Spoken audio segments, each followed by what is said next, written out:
They said Naomi Sterling was born into light, into chandeliers that never dimmed, into champagne that never ran dry, into a life so carefully polished that even her tears, if she ever allowed them, would have shimmered like diamonds. But on the morning of her wedding, as the first sliver of sunlight stretched across the marble floors of her penthouse overlooking Central Park, Naomi stood barefoot by the window and felt something she had never felt before. Not doubt, not cold feet, not nerves. Something older. Something watching. The city below her was already awake. Black cars lined the streets. Security teams coordinated through discreet earpieces. The press had been kept at a controlled distance, but they were there, always there, hungry for a glimpse of the century's most anticipated union. Naomi Sterling, heiress, philanthropist, social architect of the elite, and the man no one could quite define. She pressed her palm against the cool glass and exhaled slowly. Her reflection stared back at her. Flawless skin, dark hair cascading over silk robes, eyes that the world called captivating. But this morning, her eyes looked uncertain. Today, she whispered softly to herself, everything changes. The words felt heavier than they should have. Naomi had been raised to understand power before she understood affection. Her father built a financial empire from nothing, a story the media loved to romanticize.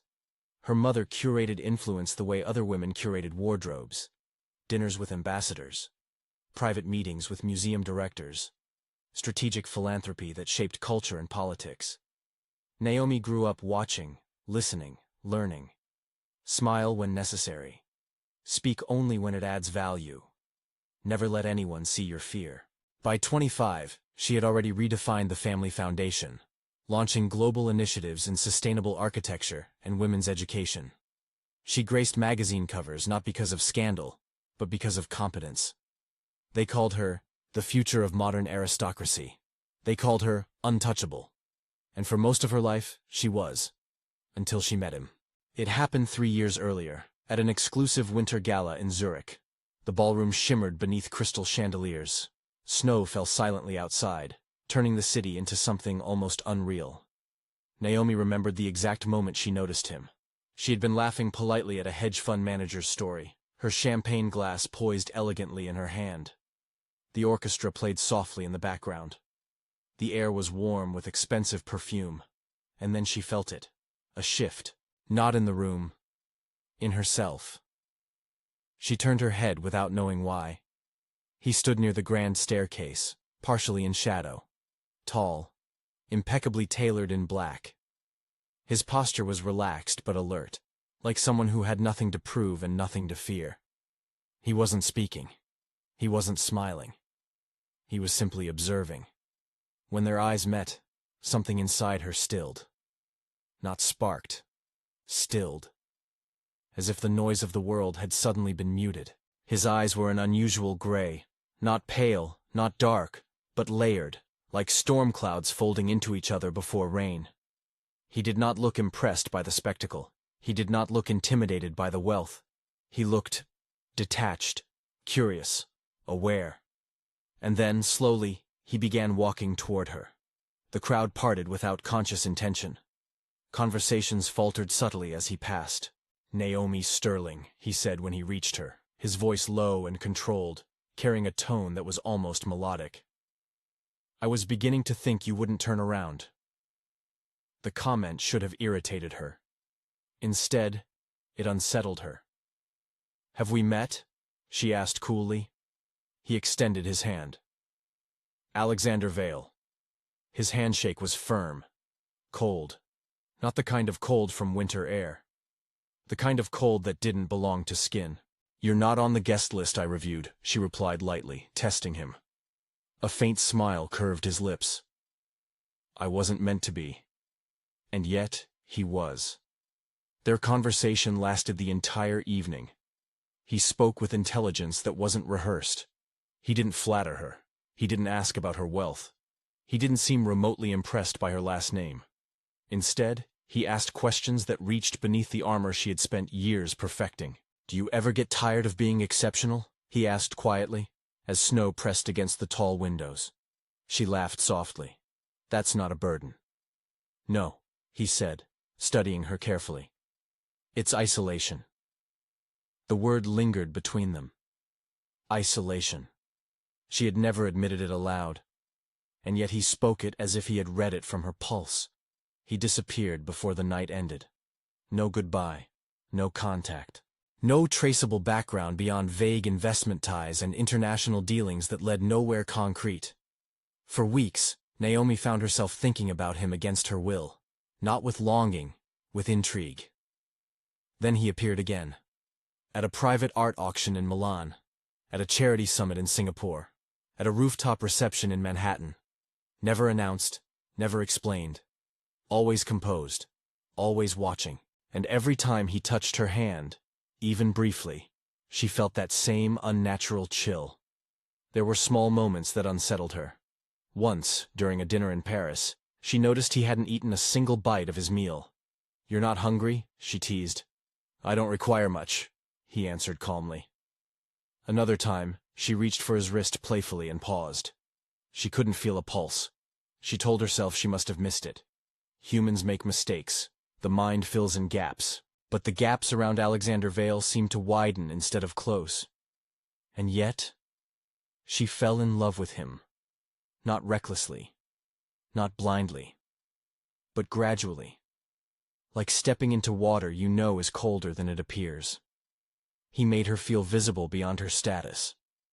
He listened to her doubts about succession, about legacy, about the pressure to maintain perfection.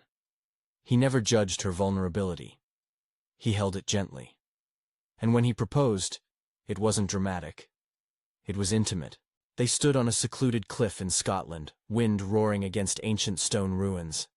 The sea crashed below them, wild and endless. "I have waited longer than you can comprehend," he told her softly, slipping a ring onto her finger. "For me?" she whispered. "For you," he confirmed. There was something in his voice when he said it. Something that felt layered with time. She said yes, because loving him felt like stepping into something vast and inevitable. The wedding became an international event. The cathedral chosen for the ceremony was centuries old, restored privately for the occasion. Gothic arches soared high above marble floors. Stained glass windows painted the interior with colors that shifted like living fire when sunlight passed through them. White roses were flown in overnight. Musicians rehearsed for weeks. Security was impenetrable. The world watched from a distance. Inside, the air felt charged. On the morning of the ceremony, Naomi sat as stylists adjusted the final details of her gown, silk cascading in flawless layers, delicate embroidery tracing the neckline like frost. Her mother stood behind her, silent. "You look radiant," her mother said softly. Naomi met her reflection. She looked composed. She did not look afraid. And yet her stomach twisted with a sensation she couldn't name. "Do you trust him?" her mother asked suddenly. Naomi hesitated. Yes, but the word came out slower than she expected. The cathedral doors opened, music swelled. Guests rose to their feet. When Naomi stepped into the aisle, the atmosphere shifted. Not dramatically. Subtly. The temperature felt lower. Her breath was barely visible in the air. No one else seemed to notice. At the altar stood Alexander, perfectly still.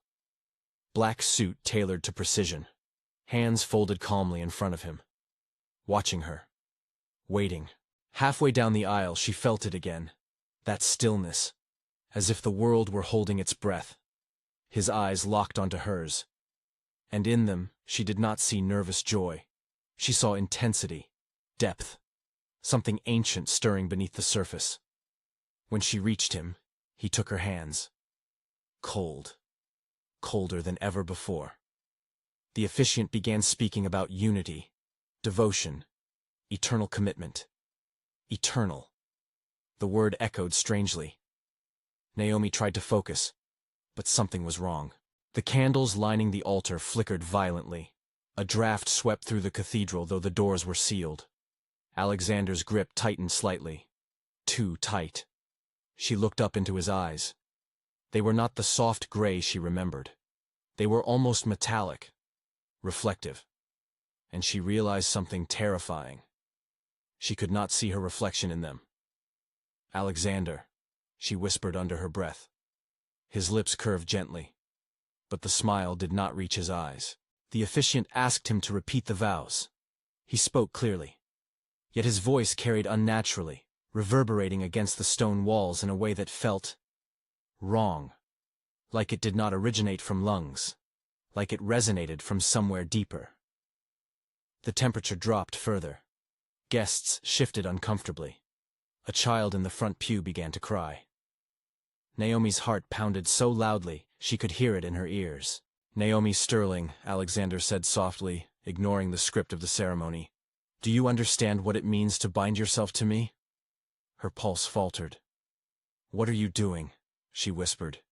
His fingers tightened around hers, and suddenly she realized she couldn't pull away.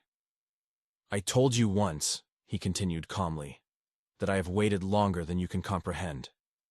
The stained glass windows trembled. "I was not speaking poetically." Her breath caught. "What are you saying?" His eyes shifted, just slightly, and in that subtle change she saw it. Not madness, not illusion, otherness. "I am not as you are," he said quietly. A crack splintered across one of the stained glass panels. Gasps erupted behind them. Naomi's world tilted.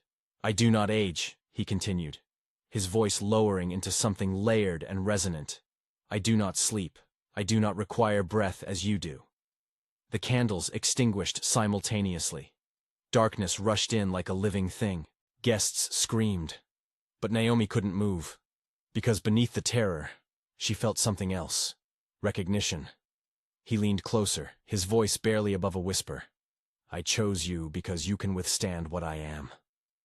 Wind roared through the cathedral as if summoned. Frost crept along the altar steps. "You're not human," she breathed. He met her gaze steadily. "No." The word settled like a final truth. "I have walked this earth for centuries," he said. "I have watched empires rise and fall. I have worn faces and names. But I have never offered eternity to anyone." Her heart pounded violently. "Until you."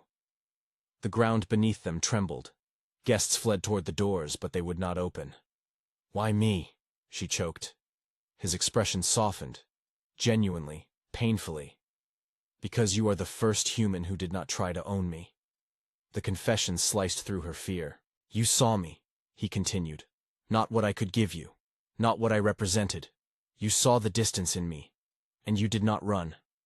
She wanted to scream. She wanted to collapse. Instead, she stared at him. "You should have told me," she whispered. "I would have lost you." The admission was raw, vulnerable, ancient, and suddenly she understood. He had not been manipulating her. He had been restraining himself. "Marrying me," he said softly, "binds your life to mine." The meaning sank in. Her mortality, her humanity, everything she knew. "You would live," he continued. "Longer than you should, stronger than you are. Changed." Her chest tightened. "And if I refuse?" Pain flickered across his features. "Then I walk away." Silence engulfed them. The chaos around them faded into distant noise. Naomi felt her entire life balancing on a single breath. The safe world of power and legacy. Or the unknown. The impossible. The eternal. Tears slipped down her cheeks. "You terrified me," she whispered. "I know. And you loved me?" "Yes." Not hesitation. Not pride. Truth. She searched his inhuman eyes for deception. She found none. Only longing. Only restraint. Only centuries of loneliness. The doors behind them finally burst open as security forced their way in. But Naomi was no longer looking at the world she came from. She was looking at him. At the man, the being, who had shattered her reality and offered her something beyond it. Slowly, deliberately, she tightened her grip around his hands. Gasps echoed through the cathedral. "Then don't walk away," she said softly. His expression changed, not predatory, not triumphant. Relieved. The air shifted again, but this time it was warmer. The frost began to melt. Light filtered through the broken stained glass. Alexander's eyes softened back into storm gray. "You are certain?" he asked quietly. She inhaled deeply. Fear still trembled inside her. But beneath it was something stronger. Choice. "I would rather step into the unknown with truth," she said, "than stay in safety with illusion." The cathedral fell silent. He leaned forward and pressed his forehead gently against hers. The world did not end. It transformed. And in that moment, Naomi Sterling ceased to be merely the heiress of a modern empire. She became something far rarer, a woman who chose eternity not because she was deceived, but because she understood. And somewhere beyond the fragile boundaries of human time, something ancient stirred. Not in hunger, not in conquest, but in devotion. Yes. Stay with me now. Because this is where the real story begins.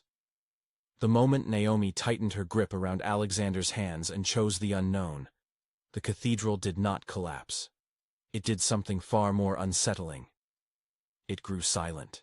The kind of silence that follows a storm when the air is still heavy with electricity. Security rushed forward. Guests whispered in frantic confusion. A few insisted the sudden cold, the shattered glass, the extinguished candles were nothing more than a rare atmospheric disturbance. Money has a way of softening the edges of reality. But Naomi knew better. She felt it. The moment she chose him, something invisible sealed around her ribs. Not chains. A tether. Alexander released her hands slowly, almost reverently. The metallic shimmer in his eyes faded, returning to the storm gray she had fallen in love with. Yet something had shifted in him too. Relief and fear. "You shouldn't have done that," he murmured softly, so only she could hear. "You told me I had a choice. You did. And I chose." Her voice trembled, but she did not look away. He studied her like she was fragile glass. "No," he whispered. "You chose knowing." The ceremony did not continue. It could not. The cathedral was evacuated under controlled chaos, press kept at bay by carefully worded statements. An electrical anomaly. A historic building reacting unpredictably to temperature fluctuation. Narratives are easy to manipulate when you own half the city. But that night, when the world finally went quiet, Naomi stood alone in her penthouse bedroom and stared at her reflection. She expected to see something different. Fangs. Shadows. Some dramatic change. There was nothing. Just her dark hair falling loose over silk, her pulse steady in her throat. And yet, beneath her skin, something hummed. Alexander stood in the doorway. He had not moved like a normal man all evening. There was no exhaustion in him, no adrenaline crash, only watchfulness. "It has begun," he said quietly. She turned toward him. "What has?" He stepped closer. "The binding." The word made her stomach tighten. "I told you marrying me would tie your life to mine." "We didn't finish the ceremony." His eyes darkened slightly. "You said yes." The air between them felt heavier. "You should have told me everything before," she whispered. "I tried to protect you." "From what?" He hesitated. And that hesitation frightened her more than his earlier revelation. "From consequence." The room grew colder.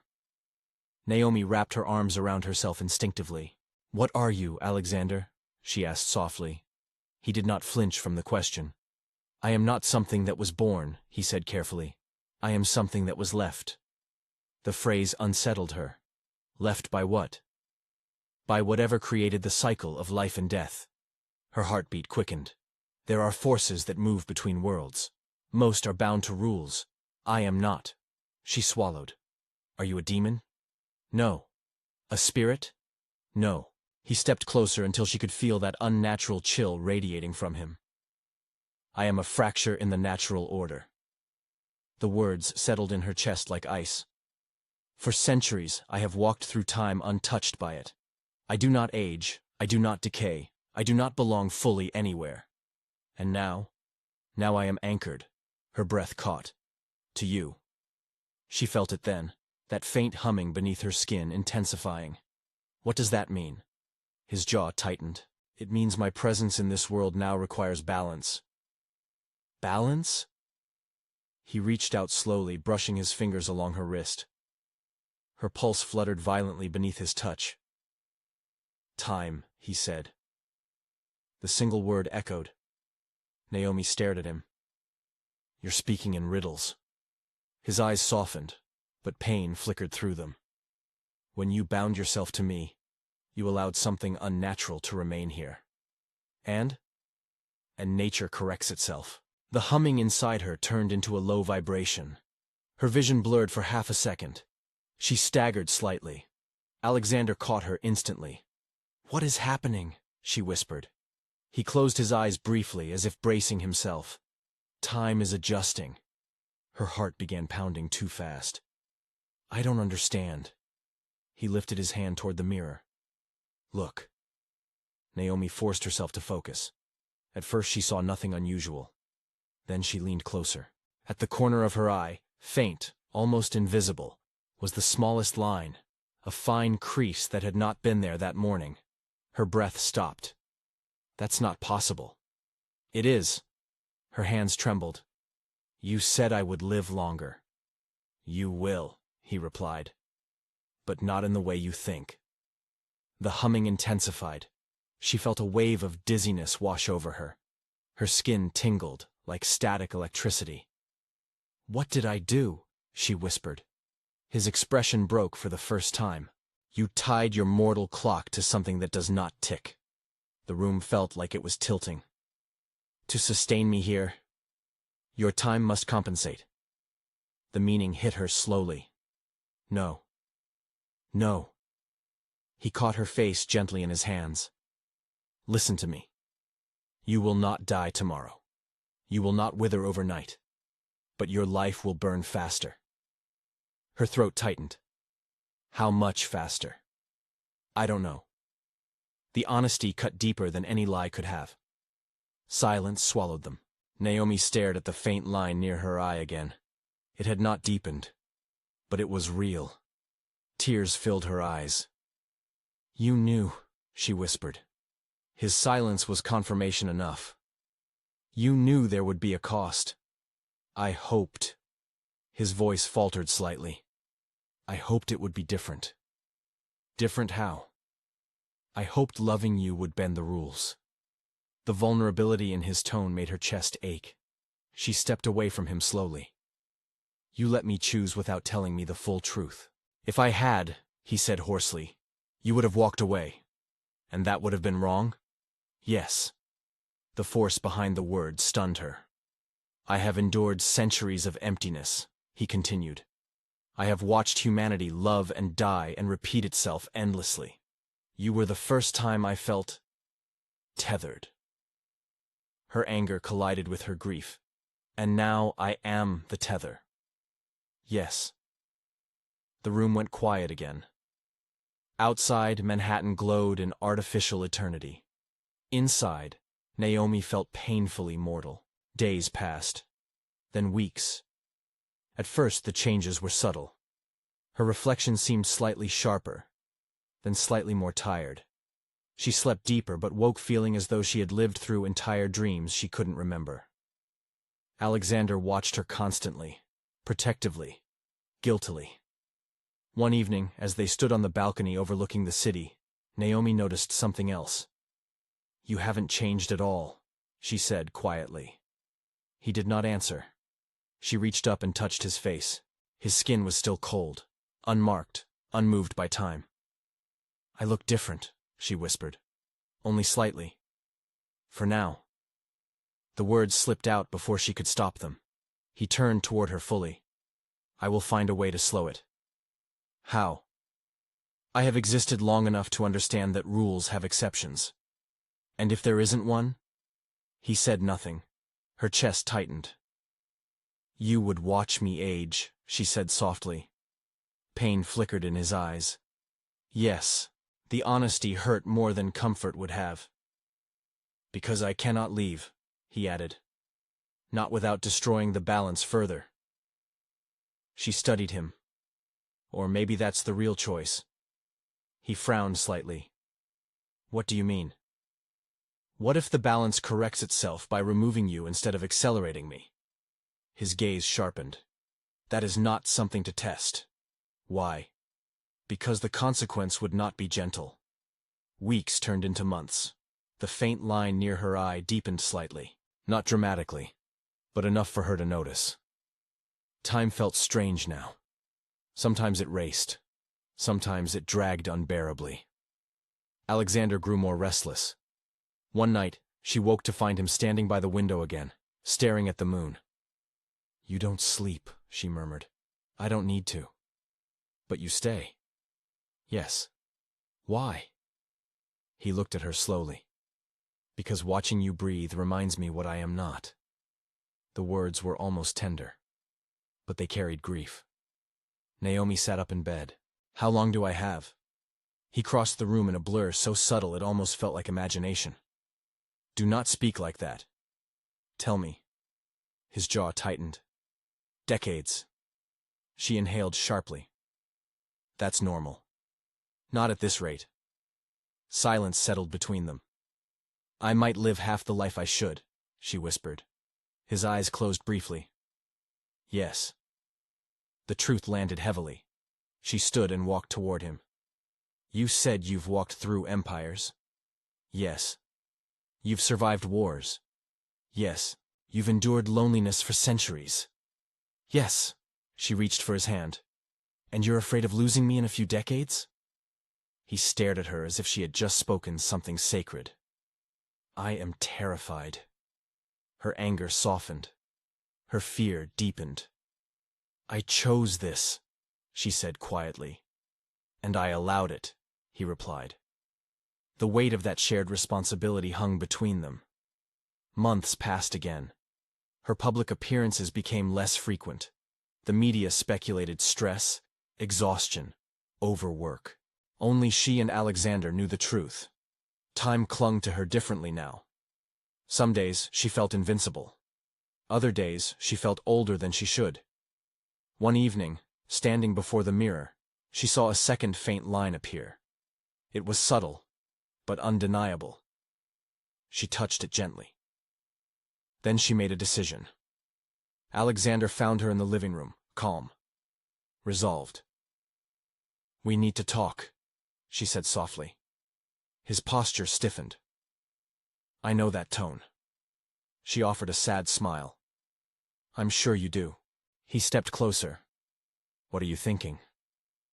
"I'm thinking that love should not consume the one who gives it." His eyes darkened. "Naomi, I chose you because I believed in truth over illusion." Her voice did not tremble now. "I will not turn this into slow decay while you remain untouched. I am searching for a solution. And if there isn't one?" Silence. She stepped closer to him. "Then we restore the balance." His entire body went still. "You cannot mean that." "I do. You don't understand what would happen." "Then tell me." His voice dropped. "If the tether breaks by force, I will be pulled back." "Back where?" He hesitated. "Between." The word felt infinite. "And you?" "I remain human," she whispered. "Yes." Her heartbeat steadied. "That's the correction, isn't it?" He did not deny it. Tears filled his eyes, the first she had ever seen. "You would give me up," he said quietly. "I would give you freedom," she corrected. The room felt unbearably heavy. "I have endured eternity," he whispered. "But I do not know if I can endure losing you." She stepped into his arms. "You taught me something." He held her tightly. "What?" "That love is not possession." His cold hands trembled against her back. "And you taught me something," he said softly. "What?" "That mortality is not weakness." She pulled back just enough to look at him. "I won't let my life burn faster just to keep you here." His voice broke. "I don't want it to." "Then let me go." The words hung between them like a final breath. Outside, the city lights shimmered. Inside, Eternity cracked. And somewhere deep within the invisible fabric that bound them, something ancient stirred, sensing the coming fracture. Not in anger, but in recognition. Because balance, once disturbed, always seeks restoration. And love, when true, is willing to pay the price. Because the moment Naomi said, "Then let me go," the air itself seemed to listen. Alexander did not move at first. He simply stared at her as though memorizing every detail. The curve of her face, the faint lines time had etched too soon, the fire still burning in her eyes despite everything. "You don't know what you're asking," he whispered. "I do," she replied gently.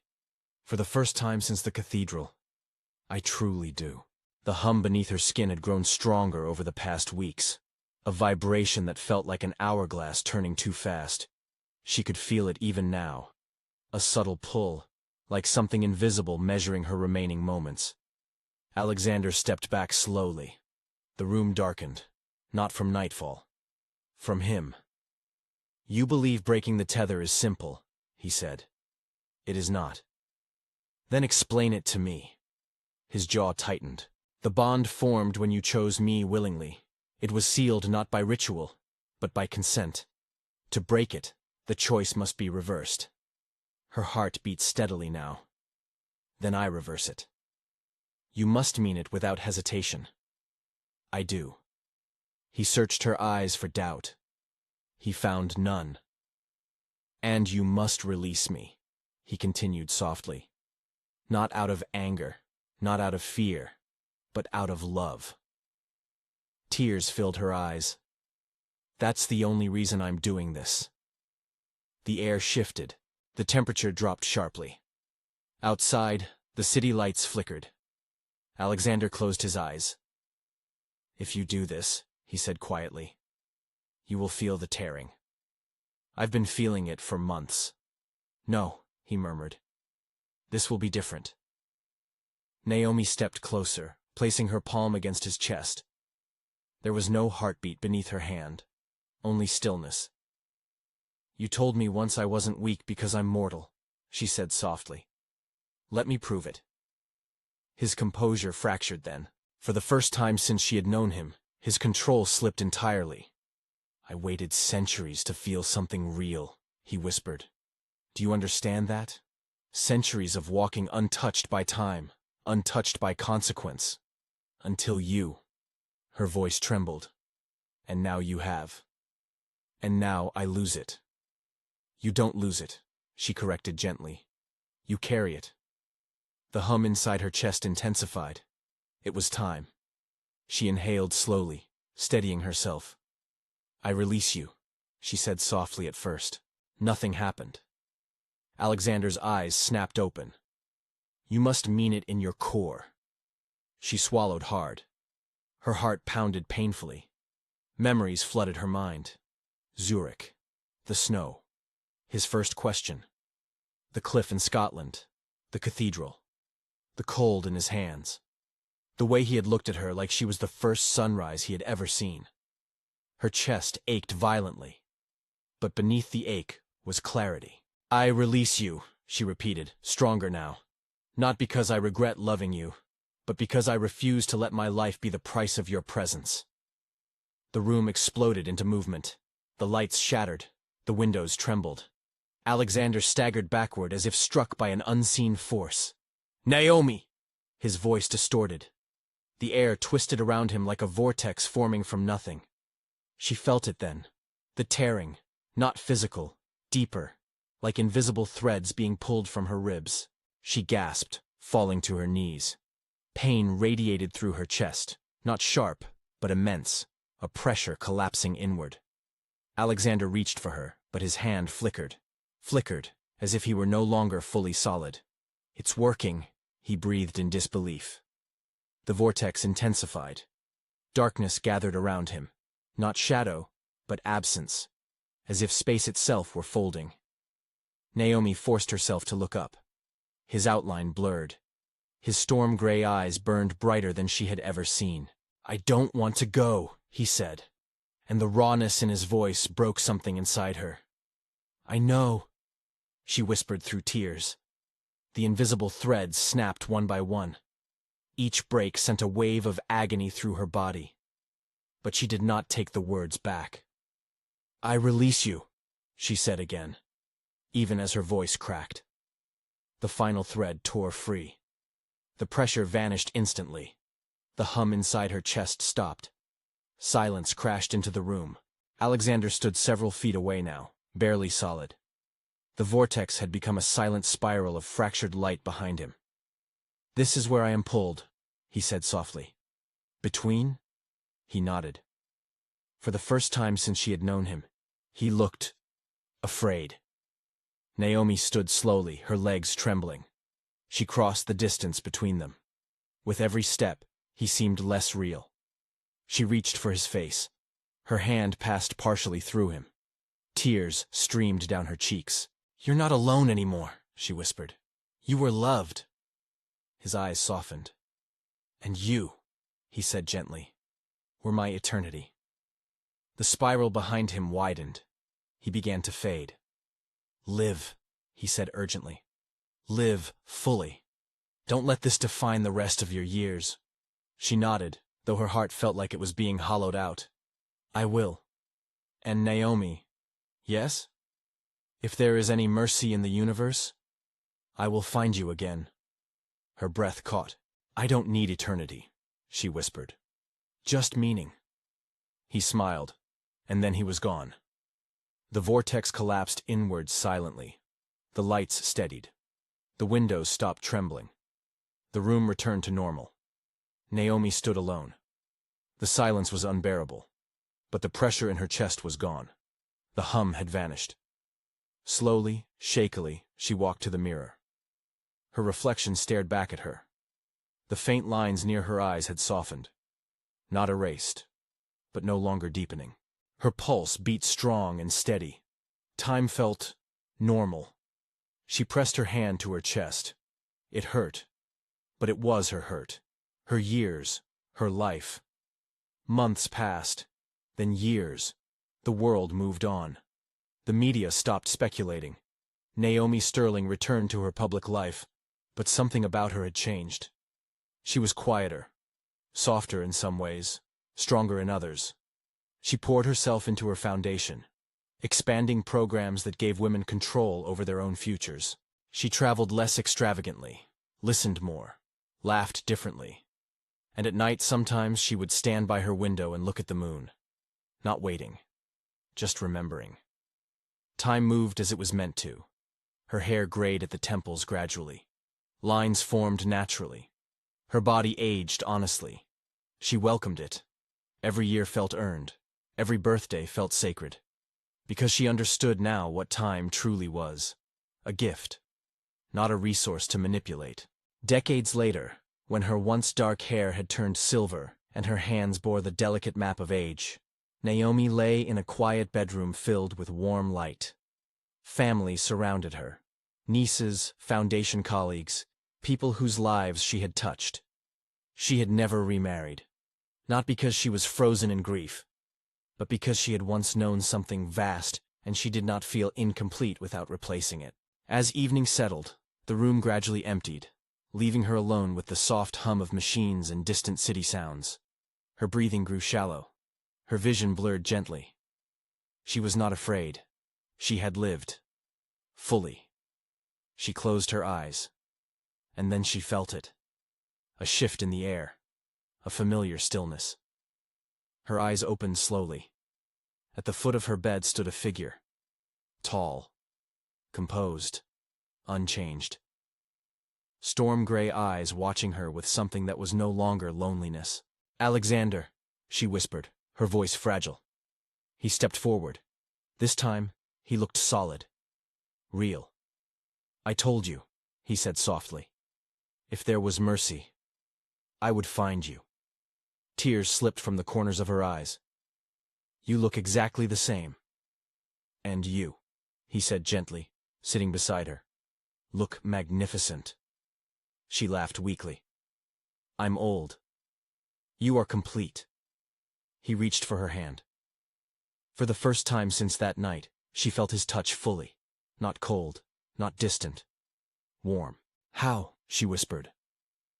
When you released me, he said quietly, something shifted in the balance. Love given freely, without possession, altered the fracture I was. She listened, breath shallow. I am no longer bound between worlds, he continued. I am no longer sustained by imbalance. Her heart fluttered weakly. What are you now? He smiled faintly. Mortal. Her breath caught. For how long? As long as I am meant to. Tears blurred her vision. You waited. I learned to. Her heartbeat slowed. The room felt lighter. He leaned closer. You taught me that eternity without choice is emptiness, he whispered. Her fingers tightened weakly around his. And you taught me that love is not about holding on, she murmured. Her final breath left her gently, not in fear, not in regret, but in peace. The machines fell silent. The city outside continued unaware. Alexander remained seated beside her for a long time. Then, slowly, he stood. He pressed his forehead to hers one last time. Now, he whispered softly, we walk forward together. And somewhere beyond the fragile boundary between life and whatever comes after, two souls stepped into something neither eternity nor mortality could define. Not bound by imbalance, not driven by hunger, but united by a choice made freely. And that, in the end, was stronger than time.